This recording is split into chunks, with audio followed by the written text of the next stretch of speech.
गणनायकाय नमः सुप्रजवलितं नमः गणाधिपतये नमः सुलोकचारासुरपूजनाटं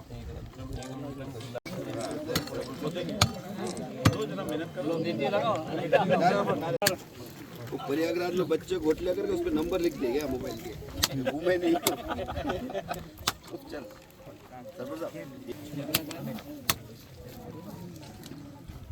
बाकी और बच्चे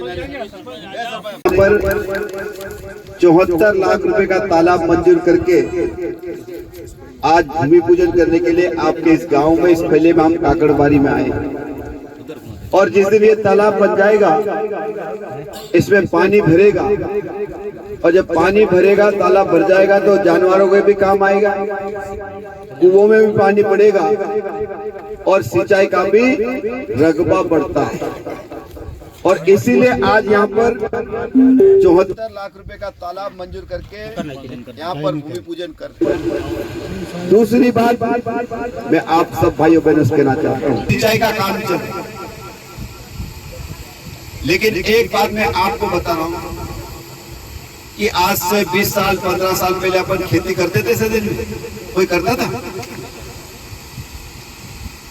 20 साल पहले आज जो अपन खेती कर रहे गेहूं मक्का सब्जी पका रहे ये 20 साल पहले, क्योंकि मैं भी 20 साल 25 साल से पूरे जिले में घूम रहा, दादा के दादा विधायक बने तब मैं भी विधायक बने, तो मैंने भी पूरा अलीराजपुर जिला देखा। और उस समय अपने लोग कोई गर्मी की खेती नहीं करते, बरसात की खेती करी, बरसात में पकाया, उसके बाद कोई खेती जितना पौधा इकट्ठा करा था अपन जानवर भी छोड़ देते थे खुले, कोई नहीं पाता, जानवर भी उजाड़िए और अपन भी उजाड़िए। सिर्फ वो बरसात की खेती को पर जिनकी जल्दी थी, गर्मी की खेती नहीं होती। लेकिन आज मैं आप सब भाई कह रहा हूं कि अभी अपना महीना चल रहा, फरवरी का महीना चल रहा, आज भी कोई खेत खाली नहीं। लेकिन आज मैं आप सब भाई कह रहा हूं, यहाँ पर हमको बिजली की तकलीफ जरूर है। बिजली की तकलीफ हमारे भाबरा के आसपास बर्जन के आसपास बहुत ज्यादा है। उसका कारण क्या है? यहाँ पर बिजली का बड़ा ग्रिड है। अब मोटरें बढ़ गई, बोरिंग बढ़ गए, कुएं बढ़ गए, लेकिन बिजली का ग्रिड नहीं लगा। और बिजली का ग्रिड हमारा कहाँ है? भाबरा का है, सेजावाड़ा। अब सेजावाड़ा लाइट कहाँ से आती है? भाबरा से। और भाबरा में लाइट अलीराजपुर से। अलीराजपुर में 133 केवी का ग्रिड है, सबसे बड़ा ग्रिड। और वहां से लाइट भाबरा आएगी, भाबरा के बाद सेजावाड़ा। और सेजावाड़े के ग्रिड से कितने काम है? बर्जर तक के पूरे काम।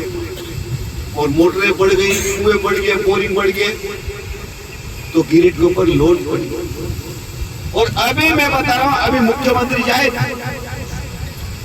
बर्जर में आया था, बोरकुटिया बर्जर में आया था ना, रिंगोल कहाँ? रिंगोल।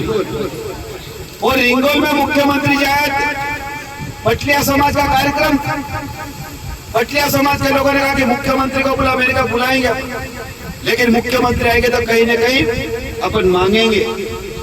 और उस समय मैंने कहा कि रिंगोल की धरती से मैंने मुख्यमंत्री जी को कहा कि यहाँ पर बिजली की बहुत समस्या है, एक ग्रिड होना चाहिए। और आज मैं आप सब भाई कहना चाहता हूँ, रिंगोल का ग्रिड मुख्यमंत्री जी के आने के बाद वो ग्रिड मंजूर भी होगी। 3 करोड़ रुपए का ग्रिड मंजूर हो गया।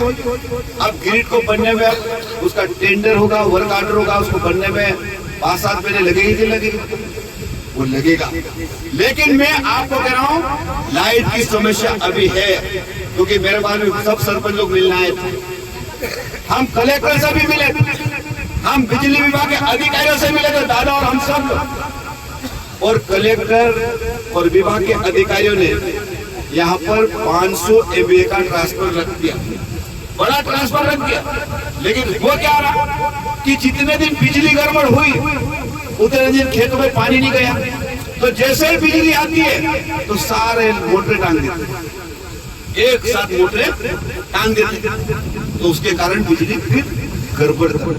लेकिन मैं आप सब भाई कहना चाहता हूँ कि हमको थोड़ी सी देखो बिजली अपने हाथ में नहीं है, इसके लिए गिरिटी लगाना पड़ेगा, सब उससे समाधान नहीं है। या तो हमको बारी बारी से मोटर चलाना पड़ेगा। अगर हमारे पास गिरिट है, डीपी लगी है, तो वहां पर अगर 25 मोटर चल रही, 20 मोटर चल रही, तो आधे लोग चलाओ, आधे बंद करो, आपकी मोटर 100% चलेगी। लेकिन अपनी मोटर जैसे ही बिजली तो अपन सब चालू कर देते और हमारा डीपी लोड नहीं ले पा रही। और इसलिए मैं आप सब भाई कहना चाहता हूं कि ये सीजन में वास्तव में तकलीफ आई, क्योंकि ग्रिड नहीं लगा। मैं सही कह रहा हूँ, हम वहां से वाल्टेज बढ़ा देगा, हमारा ग्रिड फूट जाएगा। देखा ना वजन, जब 100 किलो 50 किलो थैला तोड़ने की हमारी क्षमता है, अगर इस सिर पे अगर 100-150 रख दे कुंटल, तो अब तोड़ सकते हैं क्या? इसलिए गिरिट लगाना बहुत जरूरी है। और गिरिट हमने मंजूर करा दिया, दादा और सभी लोगों ने कहा कि गिरिट मंजूर होना चाहिए, गिरिट हमने मंजूर करा दिया। और आने वाले समय में हम आपको गिरिट लगा के देंगे और बिजली के करंट की जो वोल्टेज की समस्या उसको खत्म करेंगे। तब भाई कहना चाहिए। अभी अनिता ने बहुत अच्छी